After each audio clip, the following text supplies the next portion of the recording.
matcher, Gretchen Soltano, Stokes, Saka Minoa, Olio Caron, Ivy Messina, Akari Chargers, who are now in the semifinals of the reinforced conference.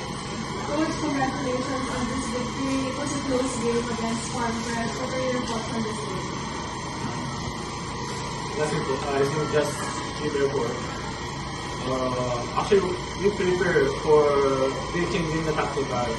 But we take a time for like we just throw the pass it. And then from the second set, ito nga ito, they also getting like movement. Maybe because of too much pressure.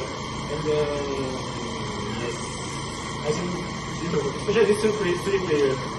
Because we cannot get a point, where they can point, get a point. You know, so it's two of them cannot get a point, I can get a point. I think that's why it's most important. That's three players, we have three good players. And it's important. Thank you, Coach. And for our best player of the game, Gretchen Soltano, naka 17 points na in this match. What was your motivation heading into this game para matulungan yung team sa win? Una-una is yung pinaghirapan namin as a team. And also sabi ko nga, hindi kami dumating dito dahil lang easy lang yung ginawa namin.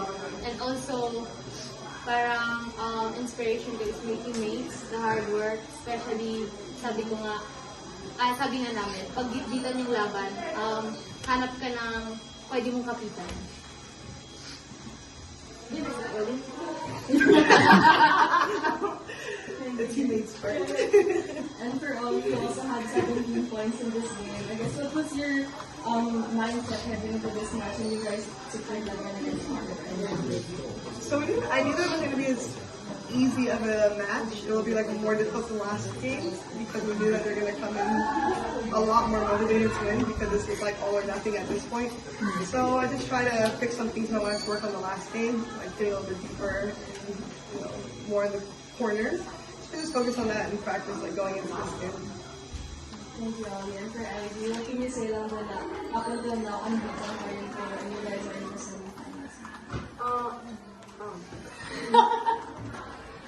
Siyempre, sobrang masaya kami. Pero hindi pa kasi dito matatapos lahat. Kaya every game na ngayon is pabigat ng pabigat. So, kailangan na namin magtrabaho ng sobra. And siguro kailangan namin pang i-work on yung kung paano kami gagalaw as a team. Thank you for answering the question. For Oli, entering tonight, how much of this game was about for you like staying undefeated or protecting that record, or keeping that momentum, and I guess how much of it was also just about winning and forgetting everything and just moving to the semifinals? Well, we knew that we had a lot of pressure just because it is an all or nothing game, and we were sure that Farm Fresh was going to come back ready to fix things that they needed to work on in order to beat us. But we just needed to focus on our side and just make sure that we stay disciplined, so that way we can have the result that we were looking for. And for us, we just knew that our record didn't mean anything because if you lose this game, that's it, regardless of the record. So we just wanted to put that behind us and not think too much of what we've already done, but focus more on what we need to do.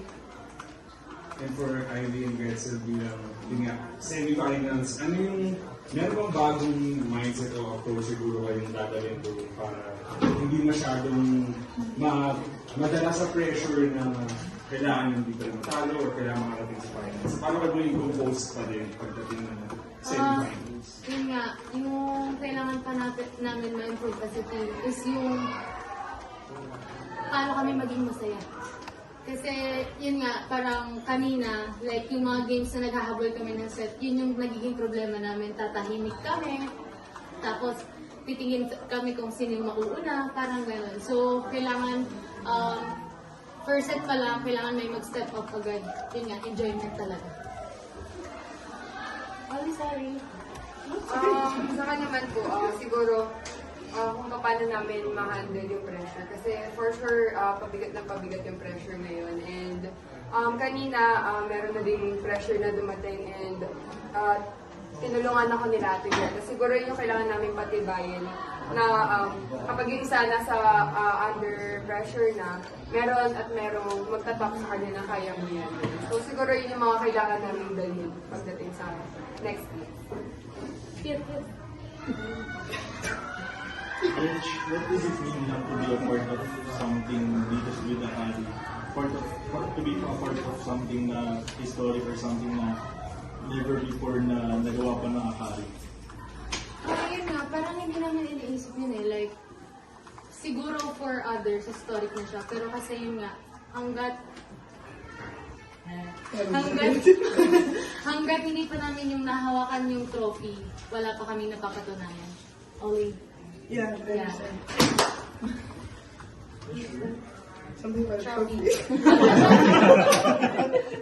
Sorry, Ollie, my mind is It's after me, it's for the end. It's after me. All you guys are saying too, Coach. You get to be a part of something that Akari hasn't done before. So, what does it mean to you to be helping this very dedicated group? It means a lot to me because I came here wanting to make an impact, and that's what all the efforts come trying to do. But it's very nice because I work really hard and I really try to make sure that I'm getting better for myself, but for the team as well. So knowing that the results are showing and that together, collectively, we're getting closer and closer to the goals that we have in mind, it's really nice to see them, to see the results starting to come. So. Coach, there were a lot of emotions after the win. Very happy, the team is very happy, but of course there's still 2 more matches to go if you want to win the championship. So, what will you tell the players so that they will be back on focus for the semifinals? I think about my emotion, this is Ivy also, rest council, since rest council is we working together, they knows about my emotion. Since I came with Akari, I like this national team head coach also handled Akari before, and then also national team assistant coach also like no one cannot handle the Akari before. But also since I'm working with Akari, sobrang pressure every time. Like even like we just going through the win like 5-0, 8-0, just make me pressure. So it's very crucial because no one cannot handle this team. But actually we have a lot of good player. So sobrang happy. Alam ko na yung sinasabi niya. What? What? I know what he's talking about, that no one could handle this thing before, like he did now. He's doing now. Only don't ask me! I think, yun nga, first confront ko with Akari after moving from next leg. Siguro, ano lang yung parang nafe-feel mo now na from medyo struggling kayo dun sa next leg to now, 2 wins away sa finals sa championship. Siguro, kasi yung Akari, parang mas madaming mature na gano'n. So parang, syempre, kami naman na mga, tawag dito tayo? Bata. Mga bagets, gano'n. Pero bagets sa Ate Greta. Ano sinasabi mo? Parang kailangan namin na makuha yun kung paano yung maturity nila. Siguro kaya, every game namin, nagmamature kami and tumitibay yung loob namin kasi sa tulong ng mga artists namin. Because it will help the older ones.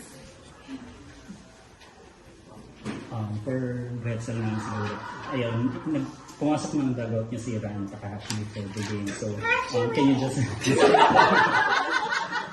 Tell me, Greta. Tell me what you told me. Yeah. Naging confidence booster ba yun sa inyo before coming to the match? Yeah, actually, part si Ransa. Part si Ransa, inspiration ko. Kasi nakita ko siya, hindi lang siya cute. Magaling din siya sa technique yung sinasabi ni Coach Tang. Techniques. So, ayun, nung pumasok siya, sabi ko lang, "Hi, Ran! Nice to see you." Tapos, nung kahapon, kung nakita niyo yung IG post ko na thank you to Akari Charge, especially big shout out to my teammate Ollie kasi nga nilapitan namin yung bouncer and then sinabi niya, "Ran, can we take a picture?" Tas ako lang mag-isa. Tapos ayun, Nakita niyo sa posto. The bouncer. Hey! Nice and Owie! Hey, I saw you. Sorry. Sorry, Dimitri. I'm just a crazy, like a little. A little? Oh, yeah. Thank you, coach. Thank you, guys.